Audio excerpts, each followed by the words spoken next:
I'll be using this one from Kama. Using just this is a no-no.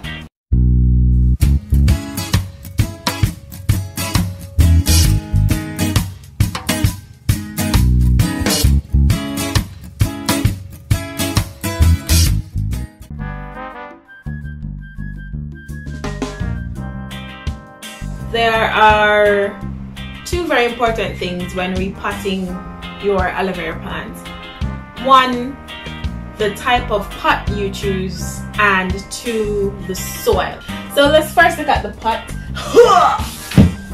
So for Martha, I'm using a terracotta pot. For aloe vera, it's a good choice to get a heavy or sturdy pot because it's top heavy. So because the aloe vera roots, they tend to grow out instead of deeply or deep, then it's better to get a wide and shallow pot like this one.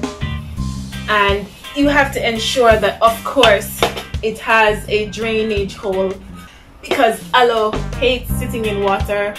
It loves water that drains out fully. And the terracotta pot actually allows the roots to be aerated, so it allows it to get oxygen to the roots. Because of the type of material, the water will seep out through the sides as well. Okay, next is for the soil.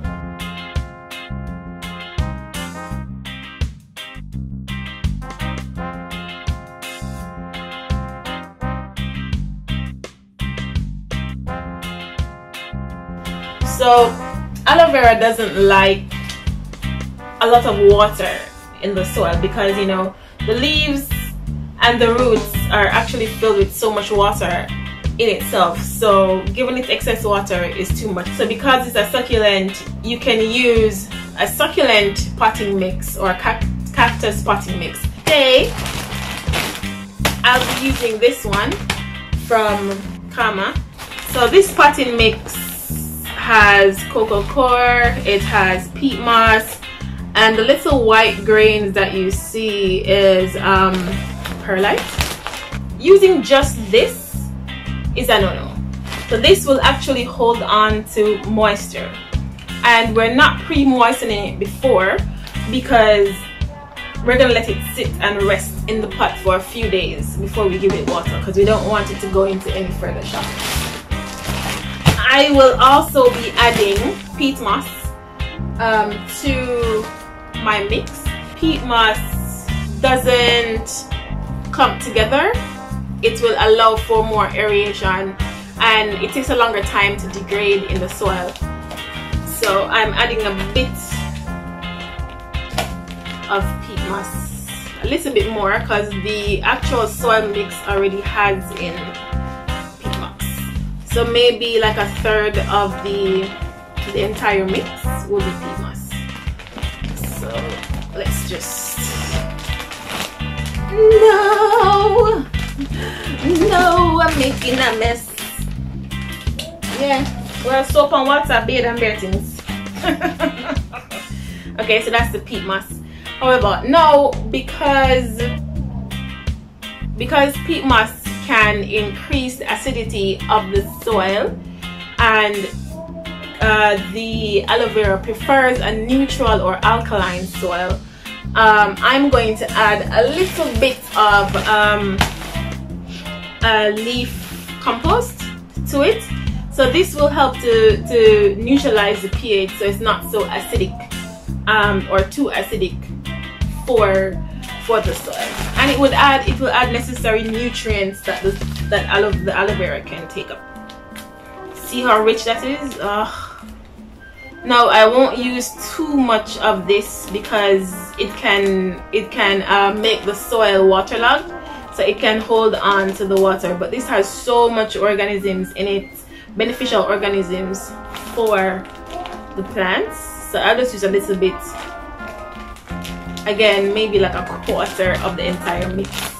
No, that's too much or so. Now since that is there, because we need the soil to be well draining, well aerated, so that there's no moisture clinging in the soil. It doesn't get clumpy. So you see how this is already clumpy?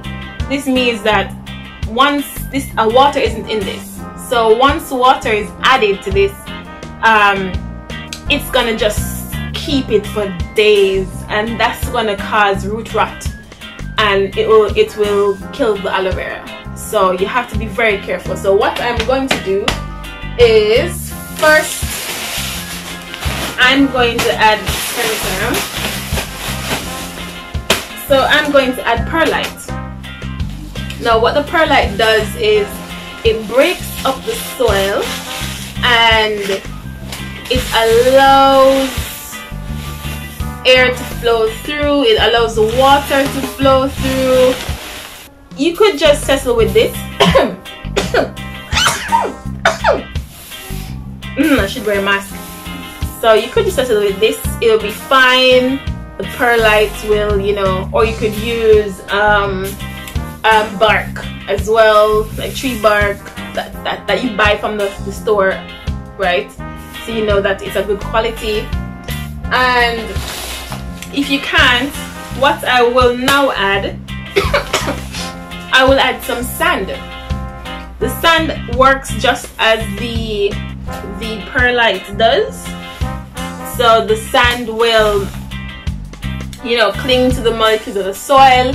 It will keep them apart, keep them from clumping together, keep them from aggregating, and it will help with the drainage. So the sand will increase drainage. So this way we're kind of making a bandulu, as we say in Jamaica, or a bootleg cactus succulent mix. Yeah. I always say turn and make fashion. So we're gonna just turn and make fashion, and we're gonna add a little bit of sand, not too much. Okay, and now let's just mix.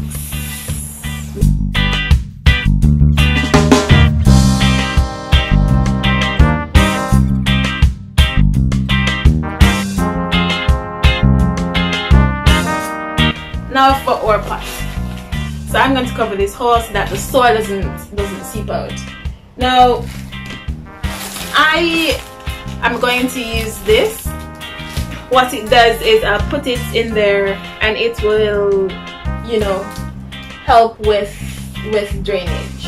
Just a small piece, and just put it there to prevent the soil from seeping out. Now if you can't find this, you can use regular paper towel and just put the paper towel in, and that's it. Any paper towel works. And as the soil ages, as the plant ages and grows, this will decompose and become a part of the soil.